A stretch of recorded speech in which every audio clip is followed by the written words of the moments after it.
Okay, so one game that people have been looking forward to for a little while is No Man's Sky. It's a it's a game that's hard to describe, but if you want to sum it up, it's basically a game about space exploration, just going to different planets, seeing what's there. It's a very ambitious title, and it's an indie game, right? Yep. Yeah. The name of the studio is Hello Games. Um, and they had intended to release this last year, but they have had to go ahead and delay it by a couple different times. Um, so they have now delayed it until August, and they are now getting death threats over the delay because why not? Let's just threaten people. So Sean Murray, I'm not sure who exactly he is as far as the development of the game goes, but he is on the small team. He tweeted out, "I have received loads of death threats this week, but don't worry. Hello Games now looks like the house from Home Alone. Hashtag Pillow Fort." Um, and that was back on May 28th when he tweeted that out. And this ties into what we've talked about before as far as getting games that are either complete and for the most part bug free, but you might have to, wait a little bit to get them, or you just get games that are horribly broken and you still wait a few months so that they can patch everything. Of course, the downside to that is you don't really have a functional game in the meantime, and you also have to download gigs sometimes of patches just for them to get it right. So it's disheartening for something when it has to happen that way. So to me, they're doing things the right way. They're making sure that, this is their first game. They want to make a great first impression. And for people to be doing death threats, really?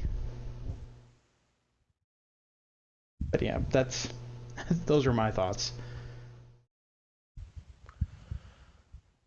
I like the way that he took it. I like the way that he decided to handle all of it. Just make a joke out of it. Like, clearly, I'm sure like death threats to anyone, like, that's going to signal some caution. But I like the way that he phrased that, and the way that they're preparing for it. Just saying that, like, their place is now like the Home Alone house, just like a whole bunch of traps waiting for anyone who might try and get in. I think that's a little funny.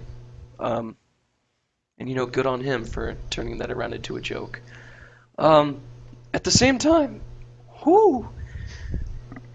Um, I mean, there are plenty of games that have had longer, uh, just release dates, just pushed back, like Final Fantasy 15. We talked about that. And that's been what, 6 years?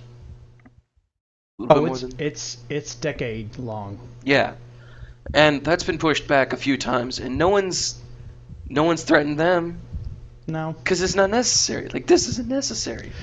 And just because you're looking forward to game, like a lot, that doesn't mean you have to. I mean, sure, take to the internet and complain about it, but going the extra step of actually threatening people's lives over a video game, it gets ridiculous. Like we don't need this. Like, yeah, gamers kind of already have a bit of a stigma when it comes to this sort of thing. Like, we put forth this image that basically is like, I'm this whiny little child that wants to have what I want to have, and I want to have it now. And just show some show some self-restraint, show some composure, and show some humanity. I mean, just understand that, machines don't make these things. Other human beings make these games. And if they want to go ahead and they want to bring you a game that is complete and not broken, looking at you, Ubisoft and Capcom, for having incomplete games, just deal with it. It's a lot better than the alternative. Yeah. Another great example, the Legend of Zelda game. Zelda is always delayed. Yeah. Shigeru Miyamoto never gets death threats, to my knowledge. And all those games are incredible. Except for the Wii version of Twilight Princess.